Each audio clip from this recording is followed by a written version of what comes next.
성부와 성자와 성령의 이름으로 말씀드립니다. 자리에 앉으십시오. 한 주간 잘 지내셨는지요? 이 시간 주님이 주시는 은총과 평안이 우리 모두 위에 가득하기를 빕니다. 가을이 깊어 가고 있습니다. 가을 비도 내리고 단풍은 점점 들어가고 있습니다. 자, 우리는 오늘 이 가을에 무엇을 해야 영생을 얻겠습니까? 라는 제목으로 함께 말씀을 나누겠습니다. 이 질문은 한 부자가 예수님에게 와서 한 질문입니다. 정말 중요하고 좋은 질문입니다. 우리가 질문에 대해서 좀 더 생각해 보겠습니다.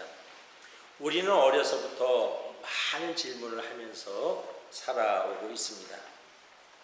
끊임없이 좋은 질문을 하고 그 질문에 대답을 찾아가면서 사는 것이 정말 진실하고 또 성숙한 우리의 삶의 길입니다. 그래서 어떤 학자는 인간은 질문하는 존재라고 이야기를 합니다. 성경을 보면 예수님도 제자들에게 끊임없이 질문을 하십니다. 오늘도 질문을 하셨고 또 제자들도 또 군중들도 예수님을 만나면 질문을 통해서 만납니다. 오늘 이 부자도 질문을 통해서 예수님을 만납니다. 우리 한인 어머니들하고 유태인 어머니들하고 차이가 있다 그러죠. 유태인 어머니들은 우리 한인 어머니들은 자녀들이 학교에 갔다 오면은 뭘 많이 물어봐요? 오늘 학교에서 뭘 많이 배웠니? 아니면 오늘 수학 몇 점 맞았니? 영어 몇 점 맞았니? 이걸 많이 물어봅니다. 또 어떤 어머니는 더 나아가서 아들이 100점 맞았다고 딸이 100점 맞았다 그러면 그럼 철수는 몇 점 맞았니? 또 딴지배까지 물어보는 어머니들이 꽤 있습니다. 유대인 어머니들은 자녀들이 학교 갔다 오면 오늘 학교에서 무슨 질문을 했니? 라고 물어보는 어머니들이 많다고 합니다. 질문을 통해서 자녀들을 키워갑니다. 자, 오늘 이 시간에 우리가 재미있는 질문을 제가 몇 가지 하면서 시작을 하겠습니다. 여러분, 달리기에서 열심히 달려서 2등을 추월해서 결승점에 골이 나면 몇 등이 되죠?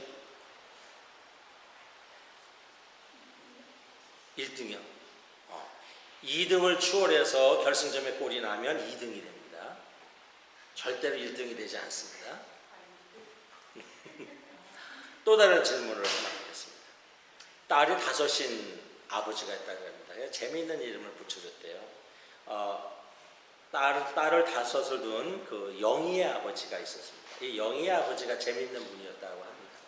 첫째 딸은 1순위, 둘째 딸은 2순위, 셋째 딸은 3순위, 넷째 딸은 4순위. 5째 딸 이름은 뭐예요? 영희라고 합니다. 영희죠. 영희의 아버지는 딸이 5인데 첫째 딸은 1순위, 2순위, 3순위, 4순위, 5째 딸은 영희입니다. 좀 어려운 질문입니다. 사과와 수박과 배를 싣고 가던 트럭이 열심히 가다가 고속도로에서 갑자기 멈춰섰답니다. 무엇이 떨어졌을까요? 연료가 떨어졌어요. 예, 역시 전문 드라이버에서 가스가 떨어졌답니다. 자, 오늘 이 젊은이는 이런 수준의 질문이 아니라 아주 묵직하고 아주 좋은 질문을 합니다. 선생님, 영생이 무엇입니까? 어떻게 하면 영생을 얻을 수 있습니까? 이런 질문을 예수님에게 합니다. Eternal Life에 대해서 묻습니다. 누가복음에는 이 젊은이가 부자이면서 유대의 지도자라고 되어 있습니다. 그러니까 이 사람은 예수님 앞에 나와서 Eternal Life를 물어본 사람은 인생의 중요한 3가지를 다 가지고 있습니다. 젊음을 가지고 있고 부자이고 그리고 명예를 가지고 있습니다. 유대의 지도자였던 것 같습니다. 보통 이 정도의 지위나 이런 것을 가진 사람들의 관심사는 어디 가면 재미있는 일이 없을까? 어디 가면 뭐 맛있는 음식이 없을까? 어디 가면 좋은 부동산이 없을까? 뭐 이런 질문, 이런 관심이 많은데 이 젊은이는 굉장히 건실했던 것 같습니다. 그런 질문이 아니고 영원한 생명을 묻습니다. 그리고 예수님께 와서 묻는 것도 그냥 이렇게 거들먹거림이 오지 않습니다. 오늘 복음서를 보면 예수님께 와서 무릎을 어떻게 하고 물어봐요? 무릎을 꿇고 물어봅니다. 이러한 젊은이에게 오늘 예수께서는 세 가지의 말을 해주십니다. 세 가지. 첫 번째가 뭐냐 하면 예수께서는 이 젊은이에게 첫 번째, 그러면 너는 율법을 잘 지키고 살고 있느냐? 살인하지 말라, 간음하지 말라, 도둑질하지 말라, 내 부모를 공경하라, 이런 계명을 잘 지키고 있는지를 묻습니다. 오늘 이 질문은 예수께서 이 젊은이에게 율법을 알고 있는지 여부를 알기 위해서 물어보신 것이 아니고 이 젊은이의 삶의 모습, 삶의 내용을 알고 싶으셔서 물으시는 겁니다. 자, 네가 영원한 생명에 대해서 묻는데 그러면 너는 지금 여기서 너의 부모에게, 네 가족들에게, 또 사람들 사이에서 정직하고 정결하게 살고 있느냐, 오늘의 삶의 자리를 묻는 것입니다. 많은 사람들이 영생에 대해서 질문하거나 관심 갖는 분들이 오늘을 무시하고 무조건 저 멀리 저 높이 영생에 대해서 질문하는 사람들이 많이 있는데 예수께서는 영생을 믿는 질문이에게 오늘 여기에서 어떻게 살고 있는지를 먼저 물으시는 것입니다. 여러분, 영원한 생명은, 영원한 삶은 먼 훗날 낯선 사람들 속에서 또는 낯선 곳에서 낯 모르는 사람들과 살아가는 삶을 의미하지 않습니다. 영원한 삶이라는 것은 오늘 여기서 늘 마주대하는 사람들과 어떻게 살아가느냐까지 포함하는 것이 영원한 삶입니다. 그래서 예수께서는 부자 청년이 영원한 생명에 대해서 묻자 바로 여기의 삶, 가장 가까운 사람들 속에서 어떻게 살고 있는지를 물으십니다.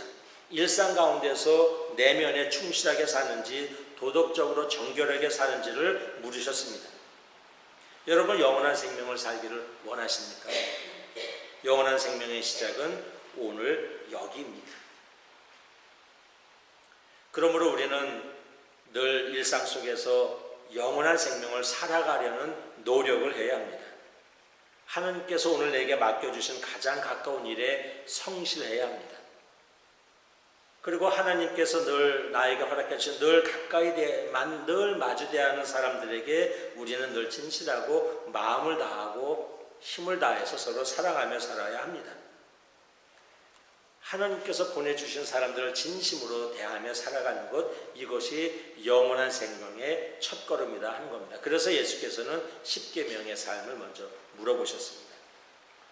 두 번째로 예수께서 물어보신 것이, 또 요청하신 것이 뭐냐면 가진 것을 다 팔아서 가난한 사람에게 나누어 주라 하셨습니다.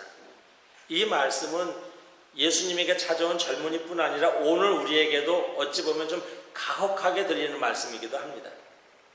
가진 것을 다 팔아서 가난한 사람에게 주고 나에게 오라. 자, 여러분, 그렇게 하실 수 있겠습니까? 지금 쉬운 말씀이 아닙니다. 네가 가지고 있는 것을 다 팔아서 가난한 사람에게 주고 오너라. 결국 젊은이는 이 말씀을 다 받아들이지 못하고 울상이 되어서 풀이 죽어서 예수님을 떠났다, 이렇게 되어 있습니다. 그는 재산이 많았기 때문입니다. 여러분, 자기가 수고하고 노력하고 땀 흘려 버는 그 많은 재산을 가난한 사람에게 일시에 줘버리는 나눔이나 포기는 쉽지 않습니다. 예수님의 이 말씀은 재산을 버리고 오라는 말씀이라기보다 오늘 이 젊은이에게 인생의 가치와 목적과 방향을 바꾸라는 말씀이기도 합니다. 그동안 부자 청년은 돈이 지닌 힘과 위력을 아주 절실히 느끼면서 살았습니다. 그 기쁨 속에 살았습니다. 그는 돈의 힘을 알았을 것이고 재산 증식의 요령을 터득했을 것이고 재산 증식의 기쁨을 터득했을 것이고 또 재산이 축적되는 그런 기쁨을 많이 느꼈을 것이고 맛보았을 것입니다. 그는 이 물질의 힘을 굉장히 많이 알고 엔조이하면서 살았던 젊은이였을 것입니다. 돈은 힘이 있다고 그럽니다. 여러분 복해서 보통 사람들이 얘기합니다. 어떤 사람이 돈이 나보다 10배 정도 많으면 그 사람은 시기의 대상이라고 합니다. 도대체 나보다 얼마나 더 뭘 잘해서 돈을 저렇게 벌었지? 시기의 대상이라고 합니다. 그러나 돈이 나보다 100배, 500배 더 많으면 그 사람은 무슨 대상이 돼요? 존경의 대상이 된다고 합니다. 그래, 나도 어떻게 해서든지 저 사람처럼 돼야지 하면서 이게 돈의 힘입니다. 돈이 나보다 수백 배 많아지면 많은 세상 사람들 저절로 그 사람에게 존경을 한다고 합니다. 그런데 오늘 이러한 삶 속에 익숙한 젊은이에게, 돈의 위력과 돈의 힘을 잘 알고 있는 젊은이에게 오늘 예수께서는 돈을 다 갖다가 가난한 사람에게 나누어주고 오라 말씀하십니다. 이것은 돈을 단순히 없애고 오라는 말씀이 아니라 그동안 익숙했던 돈과의 삶, 소유 중심의 삶에서 존재 중심의 삶으로 돌아오라 하는 예수님의 새로운 삶으로의 초대입니다. 단순히 통장을 제로로 만들고 오라는 것이 아니라 이제 너는 소유 중심의 삶을 살았는데 이제 나와 함께 존재 중심의 삶을 살 수 있겠느냐 하는 존재 중심의 삶으로의 초대다 한 겁니다. 대부분은 자기 욕망, 자기 이익, 자기 중심의 삶, 그렇게 해서 재산을 늘려가는 삶 속에 빠져버립니다. 그런데 오늘 예수께서는 그런 것이 아니고 이웃과 연대하는 사람, 가난한 사람, 어려운 사람과 연대하는 그러한 삶, 관계 중심의 삶, 그런 새로운 삶으로 이 젊은이를 초대한 것입니다. 하나님 나라는 이런 관계 중심, 또는 연대하는 삶, 공동체적인 삶을 필요로 합니다. 그래서 오늘 일독서에서 아모스 예언자는 이렇게 선포합니다. 살고 싶으냐? 하나님을 찾아라. 하나님을 찾는 게 뭐냐?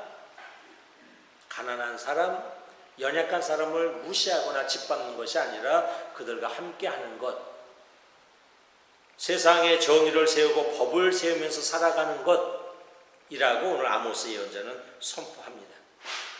아모스 예언자도 하나님 나라에 합당한 삶으로 이웃과 연대하는 삶을 제시합니다. 오늘 예수께서도 바로 이 젊은이에게 그러한 삶이 없는 것을 아시고 재산을 다 내놓아서 가난한 사람과 연대하는 그러한 관계 중심의 삶을 요청하신 것입니다. 우리는 어제 야드세일을 했습니다. 여러분들이 수고하며 땀을 흘려서 얼마간의 선교기금이 모였습니다. 어제 야드세일에 약 한 19분 정도가 이렇게 참여를 하셨습니다. 제가 여러분들이 어제 쓴 시간을 계산해 봤더니 156시간이었습니다.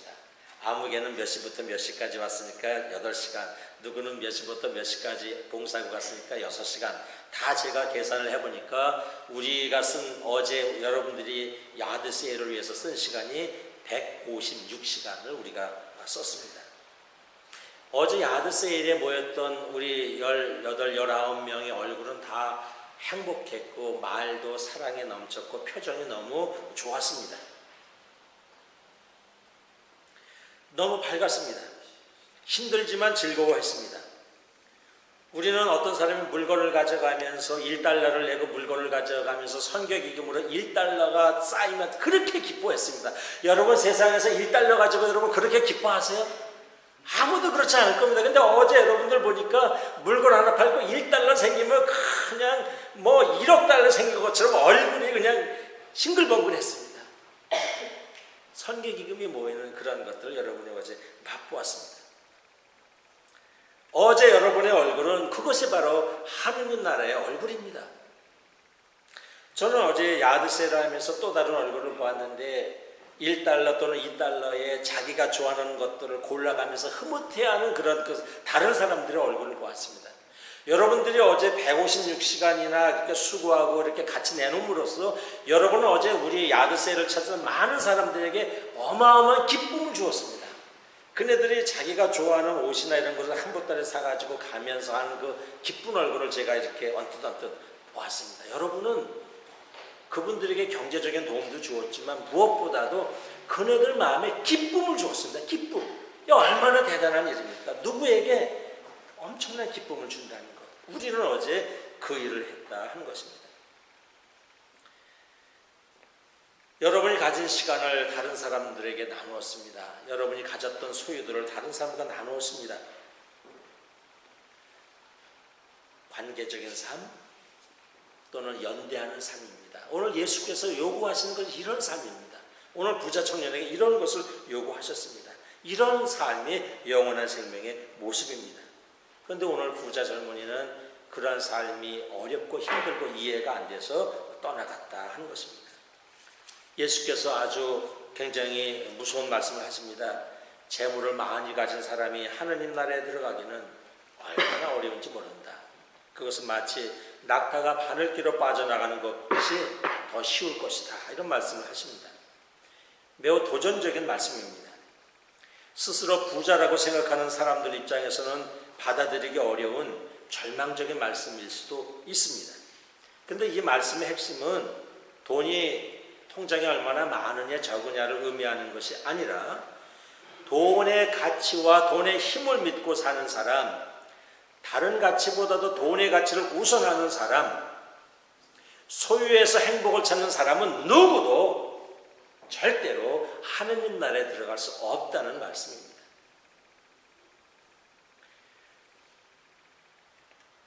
오늘 예수께서 말씀하신 그 말씀은 바로 우리가 존재 중심 또는 연대 또는 관계 중심의 그런 삶을 살아가는 그런 삶이 바로 하느님 나라에 합당한 삶이다 하는 것입니다. 우리 모두는 바늘길을 통과하는 낙타가 되어야 합니다. 어제의 모습을 보니까 우리는 다 낙타가 될 수 있을 것 같습니다. 바늘길을 통과하는 낙타가 될 수 있습니다. 왜냐하면 우리의 삶이 소유가 아니라 존재 중심의 삶, 나만의 삶이 아니라 가난하고 어려운 사람들과 이웃들과 연대하면서 함께 살려는 관계 중심의 삶, 자연의 동식물들과도 함께 아끼고 더불어 살려는 대동의 삶, 이러한 삶의 방향을 가지고 지는 사람들은 하느님 나라에서 멀지 않다는 것입니다. 세 번째로 예수께서 말씀하시는 것이 내가 시키는 대로 하고 나서 나를 따라오너라 말씀하십니다. 부자 젊은이에게 말씀하시는 것이죠. 다 팔아서 주고 나를 따라오너라. 이것은 바로 진리를 말씀하시는 것이죠. 하느님 나라에 들어가기 위해서는 우리가 진리와 함께하는 삶을 살아야 한다 하는 것입니다. 구원이라는 것은 우리가 스스로 이루어낼 수는 없습니다. 여러분의 생명도 여러분이 빚어서 이 세상에 나온 사람은 아무도 없습니다. 생명은 신비입니다. 하느님께서 우리에게 빚어서 주셨습니다. 구원도 마찬가지입니다. 구원도 내가 빚어낼 수 없습니다. 주님과 함께하는 진리이신 주님을 따라 살 때 일상 속에서 내면의 정직과 도덕적 정결함을 유지하면서 살 때 사람들과 연대하고 관계적인 삶을 살아갈 때 그런 사람들에게 내려주시는 하느님의 선물입니다. 오늘 주님이 말씀하시는 게 그것입니다. 그래서 우리는 끊임없이 길이요 진리요 생명이신 주님을 따라갈 때 우리는 낙타가 바늘길을 빠져나갈 수 있는 그런 놀라운 은혜를 우리도 받을 수 있다 하는 것입니다.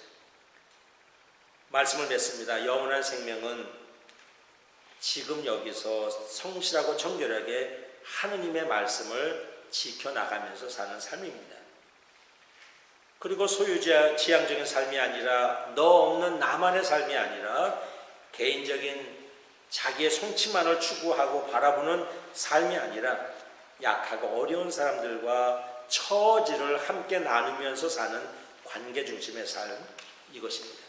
그리고 주님과 함께 진리를 따라가는 삶, 이것이 영원한 삶에 가까운 삶이고 이러한 삶을 살 때 하나님께서 우리에게 구원의 신비의 은총을 주신다 말씀하십니다. 자, 이제 가을입니다.